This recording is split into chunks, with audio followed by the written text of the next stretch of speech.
సమర్థవంతంగా ప్రభుత్వాన్ని నడపడంలో కాంగ్రెస్ కు అనుభవం ఉందని, ప్రజలకు ఎలా సేవ చేయాలో ఆలోచనలు చేస్తున్నామని మంత్రి పొన్నం ప్రభాకర్ అన్నారు. సిద్దిపేట జిల్లా హుస్నాబాద్ లో పలు అభివృద్ధి పనులకు శంకుస్థాపన చేశారు మంత్రి. అంతకుముందు యాదవుల ర్యాలీలో పాల్గొని డోలు వాయించి అందరినీ ఉత్సాహపరిచారు. ఎల్లమ్మ చెరువు సుందరీకరణ పనులకు శంకుస్థాపన చేసిన మంత్రి భవిష్యత్తులో ఇతర ప్రాంతాల నుంచి ప్రజలు వచ్చేలా అభివృద్ధి చేసుకుంటున్నామని తెలిపారు.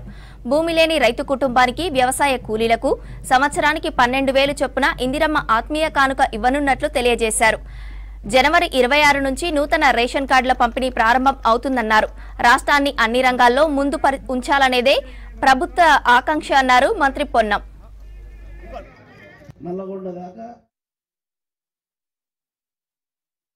రైతుల సంక్షేమానికి సంబంధించి ఎక్కడ కూడా వెనుకకు పోవద్దని ఈ ప్రభుత్వం రైతు భరోసా కింద గతంలో ఉన్న 10,000ను మేము హామీ 15,000 ఇచ్చడం కావచ్చు.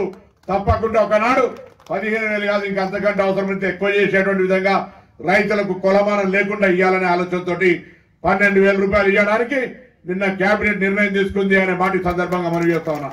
అదేవిధంగా అందులో 5 ఎకరాలకు ఉంటుందా, అప్లికేషన్ పెడతారా, అవమానపరుస్తారా, ఏం చర్చ అవసరం లేదు. వ్యవసాయానికి యోగ్యమై ఇటువంటి గుట్టకు తప్ప ప్రతి భూమికి ఎన్ని ఎకరాలుంటే అన్ని ఎకరాలకు రైతు భరోసా 26 జనవరి సంక్రాంతి తర్వాత నుంచి ప్రారంభించుతా ఉన్నామనే మాట ఈ సందర్భంగా మనం చేస్తాం. అందరు భూమి ఉండలేకే ఇస్తారు, మాకేం సంగతి అని భూమి లేని ఉపాధి హామీ కూలీలు కావచ్చు, భూమి లేని రైతు కుటుంబానికి సంవత్సరానికి 12,000 రూపాయలు ఇస్తామనేటువంటి మాట కూడా ఈ సందర్భంగా మనం చేసినాం. ఇది గతంలో లేదు. ఇది ప్రజా ప్రభుత్వంలో రైతు భూమి లేని వాళ్ళు రైతు కూలీలుగా ఉపాధి హామీలు ఊర్లలో ఉన్నారు. వాళ్లకు మాకు భూమి లేదు కదా ఊర్లలో తండ్రు, ఏం సార్ రుణమాఫీ భూమి ఉన్నోళ్ళకే చేసినావు, రైతు భరోసా భూమి ఉన్నోళ్ళకే ఇస్తున్నావు, భూమిలో నేను మా పరిస్థితి ఏందని అడుగుతా ఉన్నారు ఊర్లలో. వాళ్ళందరికీ శుభవార్త, సంవత్సరానికి 12,000 రూపాయలు వేస్తున్నామని నిన్న నిర్ణయం తీసుకున్నాం.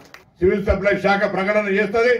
దాని మీద కూడా రేషన్ కార్డులు 26 జనవరి నుంచి పంపిణీ స్టార్ట్ చేసే విధంగా కార్యక్రమం జరుగుతున్న మాట మనం చేస్తున్నాం. ఇందిరమ్మ ఇండ్ల పేరు మీద మీరే జాగున్నోళ్ళు లేనోళ్ళు అందరు ఇల్లు కట్టుకునే విధంగా ఎంపిక పారదర్శకంగా మీ ముందర కూర్చొని ఇక్కడ ఎవరికి నెంబర్ 1, 2, 3 వస్తే ఎవరికి ఇవ్వాలి అనే చర్చ జరిగి ఎవరి ప్రమేయం లేకుండా అధికారులు పార్టీల కార్యకర్తల ప్రమేయం అంటే మంచి జరగడానికి ప్రమేయం తప్ప నా పైరవితో నేను మంత్రిని నేను చెప్పిన వాళ్ళకి 10 ఇవ్వాలనేటువంటిది లేకుండా ఇందిరమ్మ ఇండ్ల ప్రక్రియ జరుగుతుందనే మాట కూడా మనం చేస్తాం.